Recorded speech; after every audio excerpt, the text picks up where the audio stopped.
Hey everybody, welcome back to the channel. I'm coming at you today on this very cold St. Patty's Day, and I thought I'd talk about the books that I've read so far in 2026, just so it doesn't get so overwhelming and like an hour and a half long video at the end of the year. So let's just jump into it. So far this year, I've read a few classics and I've delved into some historical stuff. All right, let's just start off with the list with number one of Mice and Men. And this book is about two blue collar workers named George and Lenny. And I'm sure a lot of you watching this will know it because, it was kind of required reading, at least when I went to school.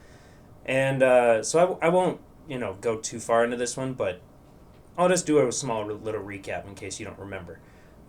It's got two blue collar workers named George and Lenny, and they work together and kind of live together, going from town to town, job to job.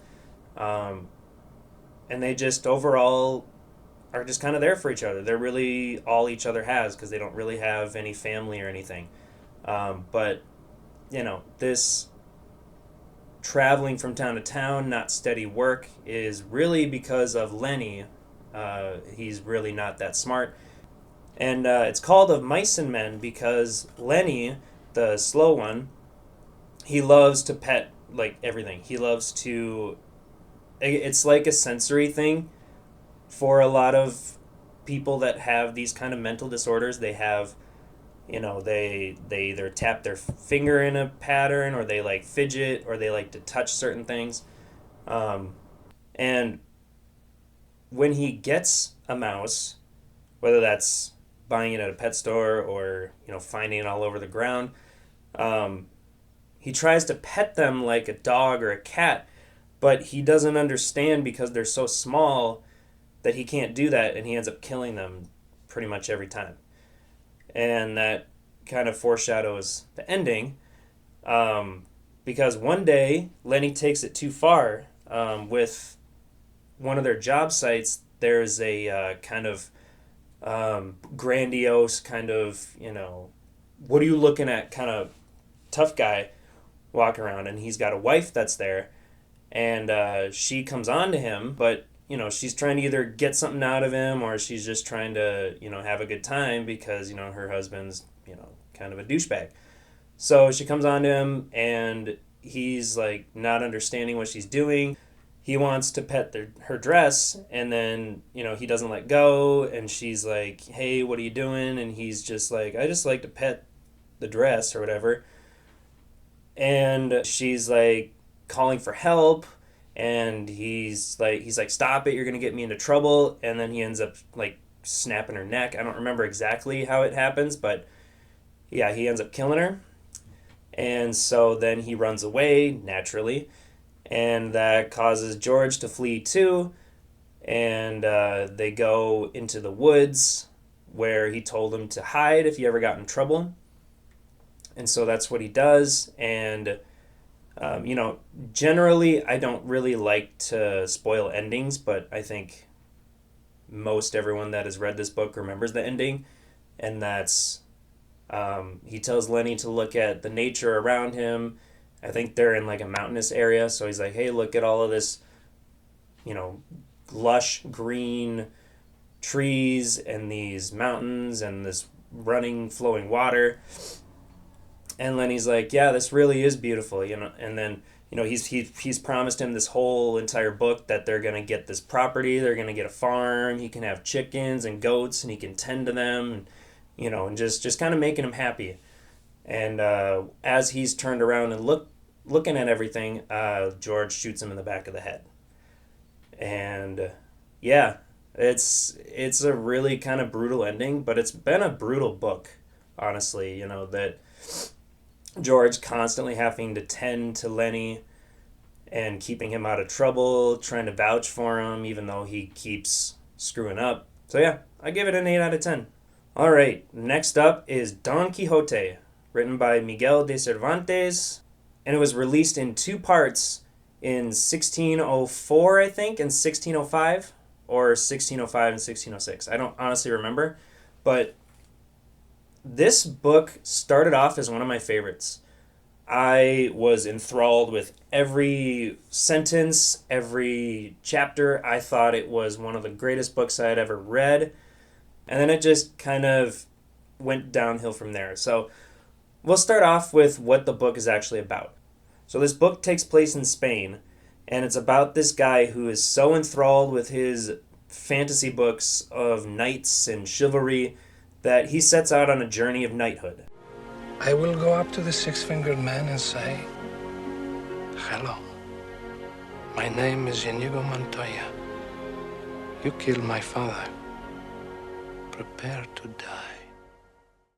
And there's a lot of moments of secondhand embarrassment that you feel for Don Quixote. And I can only imagine that this is how my fiance sees me when I start talking about historical stuff, when, doing my martial arts on her when she comes near me.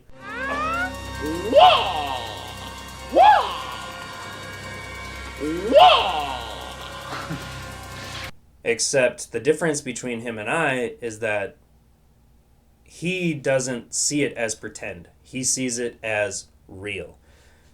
So just some examples that stood out to me is like, even on the cover of this audiobook, you see the windmills, and he's got his lance, raised up like, I'm going to fight you. Like, he thought that windmills were giants and that he had to go and slay them. And another example is that there's like a regular water or wash basin. Now, I don't know exactly what that is. I didn't really look it up, whether that's just for washing, like just a regular thing you fill it with water, or like a bedpan. I'm not sure. I kind of saw it as a bedpan because it was written so long ago, sometimes the language is a little hard to understand. But, I saw it as a bedpan, and the guy, he's wearing it as a helmet. And he says that because, his squire, Sancho, he's like, dude, you're wearing like a basin on your head. What are you doing? And he's like, well, you obviously just can't see it. That's the way it appears to you because it's enchanted. So it's just kind of funny. Like, he goes around this whole world acting just ridiculously, and everybody's like super put off by it, or they're like, they join in eventually because they know that he's like not doing this to like make fun of anybody. He's just like literally just mentally ill. So they kind of just put up with him, and and hilarity ensues. That's really all this book is just a bunch of hilarious, side stories and misunderstandings, all that kind of stuff. Where it got a little tedious for me is the constant introduction of different characters.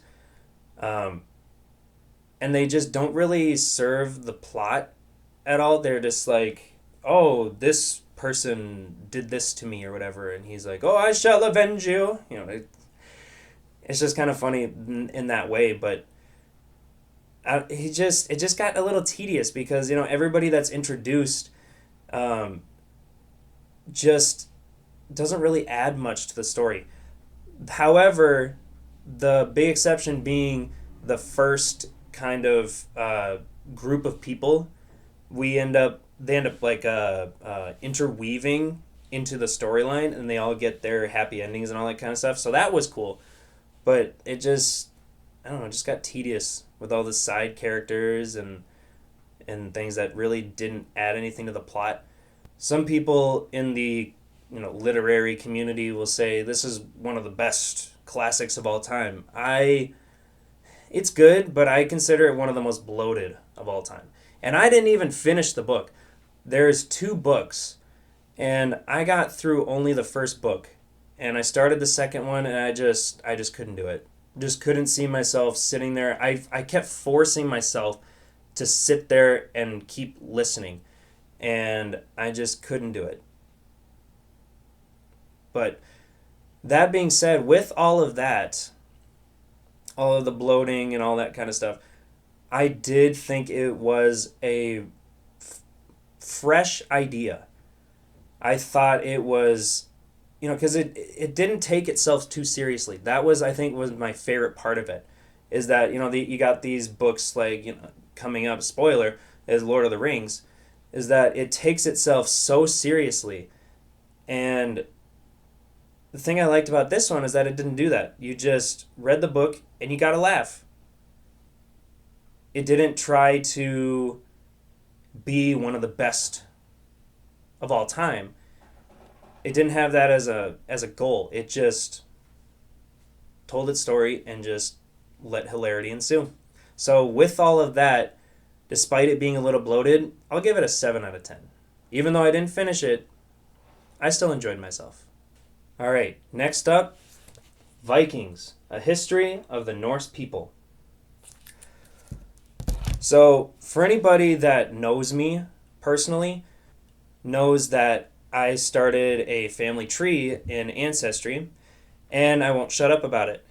And I really found it interesting to go back and find out where everybody was from. You know, I don't need to do a DNA test or anything like that because, like, I kind of know where I'm from and all that kind of stuff, or where my ancestors are from. But I wasn't expecting the distribution that actually was. Like, I knew obviously with my last name that I'm German, but I didn't realize that German was a smaller portion than I thought.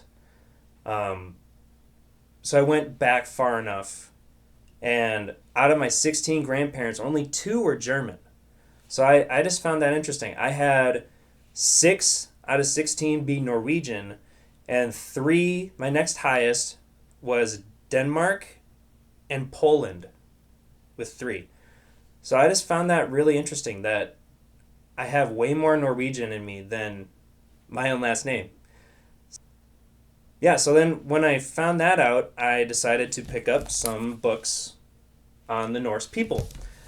One that I've recently started that I didn't put in this category because I was looking for, older, like ancestral texts, if you will, historical texts, was like a Nordic way of life of like how like the Nordic people live today, like in Finland, Norway, Sweden, and Denmark, of how they lead. They're constantly at the top of the lists of like happiest countries. The least amount of crime happens in those countries. So I just wanted to learn more about that than I could. So with over half of my great-great-grandparents coming from Scandinavia, I guess it really makes sense as to, number 1, why I love the wintertime, and number 2, why I love metal bands, especially Opeth coming from Sweden, which if you can see, I'm not used to pointing. Right there's one right there, and then there's another one off camera you can't see. So I guess it just puts all of the sorrowful, mourning songs of Opeth into perspective, doesn't it? Sorrow and sorrow and sorrow. Oh, and then how could I forget the album that actually got me into Opeth? Let's see. Right there. Damnation. If you haven't heard it, go listen to it, especially in the winter. It's got some chill vibes. I stole this from ABBA. And anyways, back to this book. I found it at Barnes & Noble in the clearance section. And I really enjoyed the fact that there's like pictures and stuff like that.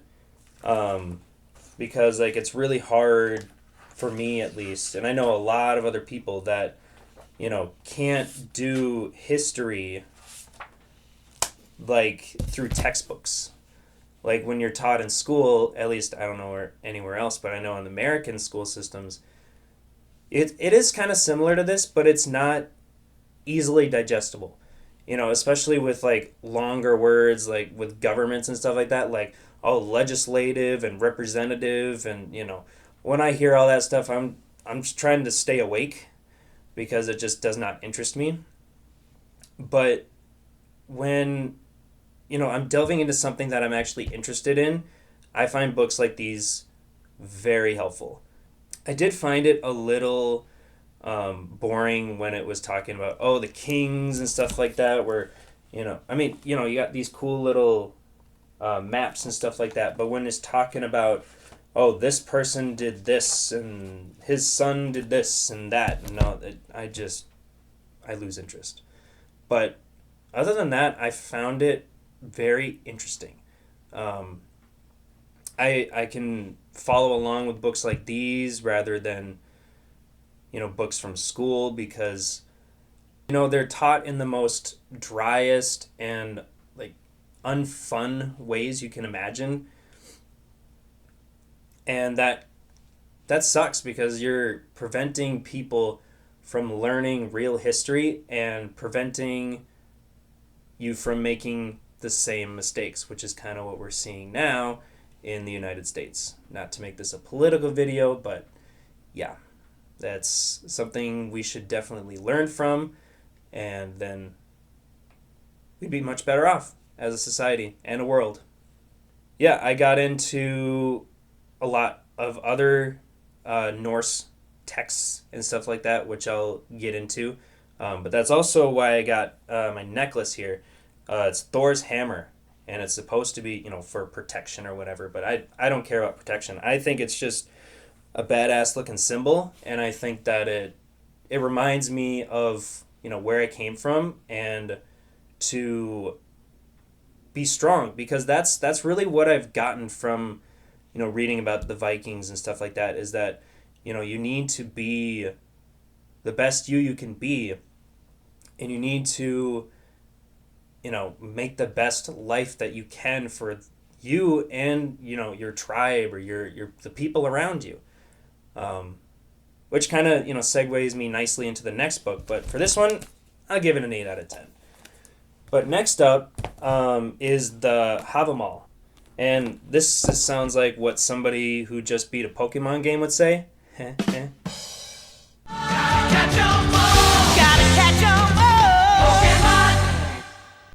Alright, no, but for realsies. The Havamal is, supposedly, a lot of people will put under it, it's like the words and wisdom from Odin or whatever. It's like, you can believe in that stuff if you want, but I just kind of found it as a guide of different Viking teachings, because this came out a little bit after the Viking Age, but, you gotta assume that some stuff survived.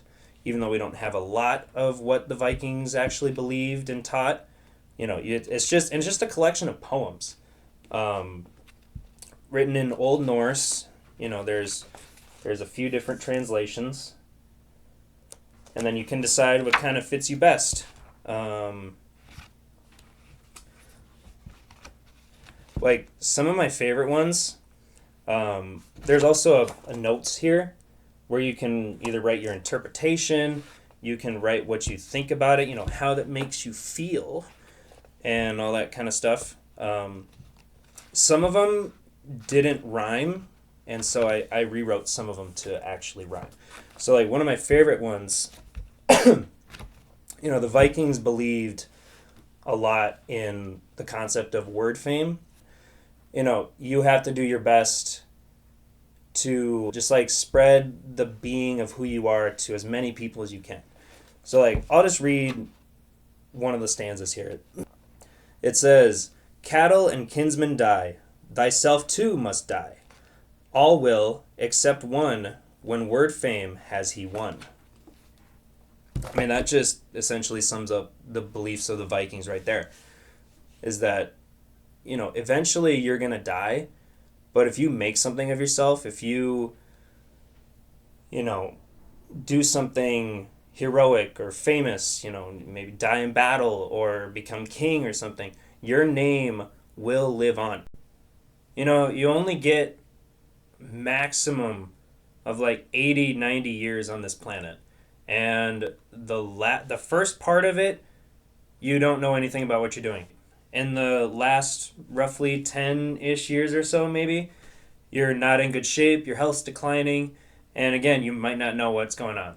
So you're in the prime, you're in the good years, like make something of yourself. Go accomplish whatever it is you've always wanted to accomplish. There's no better time than now. Especially if you're getting later on in your years, it's not too late. I heard this story one time that this woman started playing piano, started learning piano after her husband died, and she was probably like, I don't know, 70 or so maybe, and maybe in her 60s. And by the time she was about 80, she'd been playing for 20 years. And everybody was like, "Wow, you must have been playing ever since you were young. Like maybe you played as a musician." She's like, "No, I've just been practicing every day for 15, 20 years. So it's not too late. Get out there, accomplish what you want, and just get a little bit of word fame for yourself. Doesn't have to be big. You don't have to be the next, Mark Wahlberg or The Rock. Just get out there and find what makes you happy and do it." Do it! Don't let your dreams be dreams. Yesterday, you said tomorrow. So just do it! Make your dreams come true! Just do it! All right, and then next up, I wanted to read a little bit more about, the Viking Age and what they believed. And this is specifically about what they believed. And I found this one on Spotify. So this one's a Norse Paganism for Beginners. Again, I just kind of wanted to find out more about their religious beliefs. And again, we don't know much about the Vikings because they didn't really write a lot of stuff down. Or my conspiracy theory is that they did, and it was destroyed by Christianity when they came in and converted everybody. So as, they were known to do back in the Middle Ages, was destroy everything that didn't agree with them in their point of view. So, as is found out in most of history, when rulers or new people come in, they just destroy the natives and their own way of life, including the Vikings. When they, came into their raids and all that kind of stuff, and they took over places, they would burn people's houses and stuff like that. So, that seems logical to me that that would have been done for them when they converted. And people would still do book burnings and, CD burnings, merchandise burning, all of that kind of stuff well into the 80s with, fear of metal music and all that kind of stuff. But so why wouldn't they have done it in the, 1000s? So that's just a little food for thought. Anyways, a lot of it I found is more reconstruction of what they think they believed, and more of it's kind of to do with Wicca, in that it's more of a personal belief, which I'm all down for. I think you should believe what you want to believe, and you should be able to incorporate that into your daily life. One thing I did enjoy reading about, or listening about, I guess, because I was listening to the audiobook about paganism, is that the emphasis is on nature and the self. That, go out into nature and either, they'll do like offerings or whatever, but really it's about getting to know yourself, and where better to do that than in nature.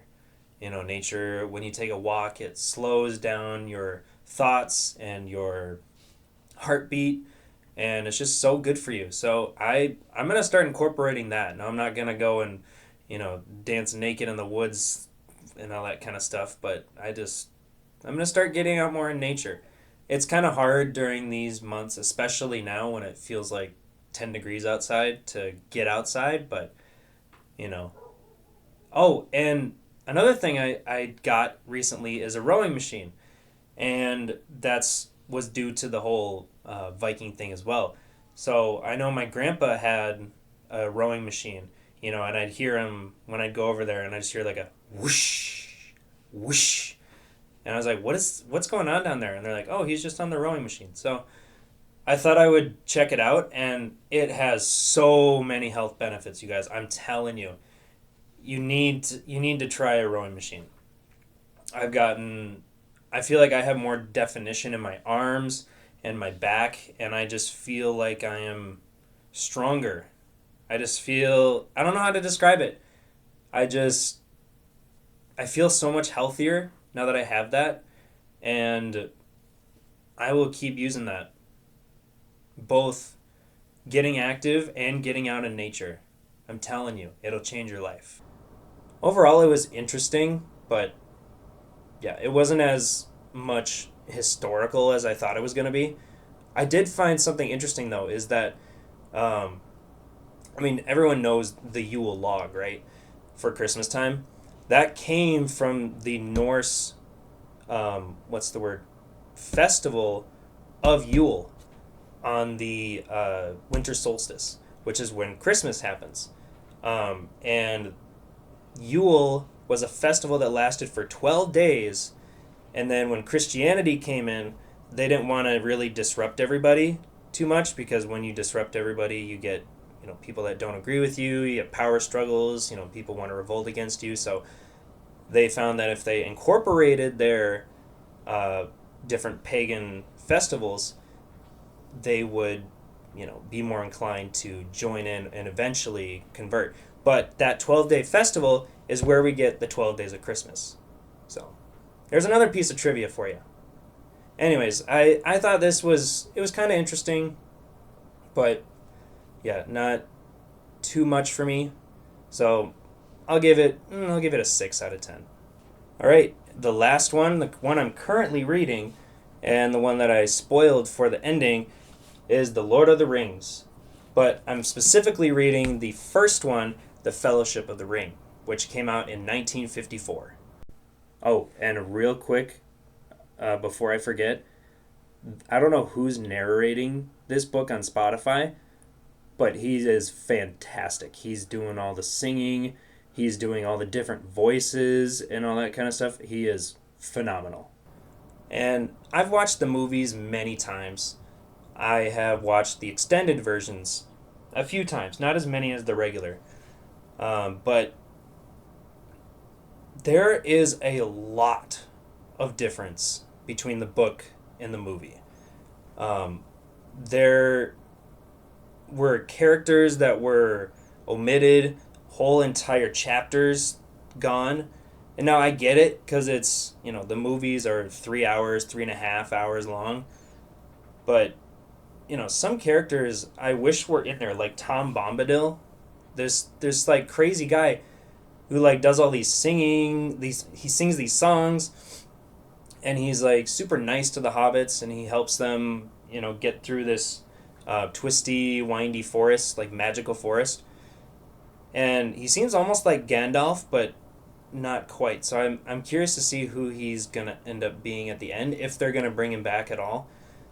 And another thing that was changed was that when you watch the movie, it starts off with Bilbo's 111th birthday party, right? And all the hobbits are there, and they're like, yeah, good job, hey, we love you, all that kind of stuff.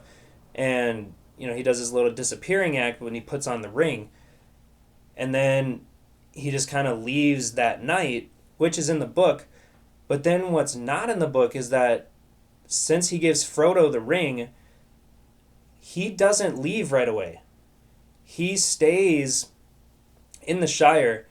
The events of the book end up happening on his 50th birthday, around his 50th birthday. So it's like, it's a very different than what you see, the bright-eyed, bushy-tailed young whippersnapper of Elijah Wood in the movie. So far, I'm only halfway through it, but I've been enjoying it for the most part. It is a little drawn out and dry, with all the world building. He's like, these trees on the western side and this and that, and he's like trying to build the world, but I'm trying to stay awake. So it's a little bit boring in that parts, but when things do happen, it's worth it. So I'll give it roughly about a 7 or so, because I do like the story that much. That's all for this episode. Thanks everybody for watching. I appreciate you and all your views and your support.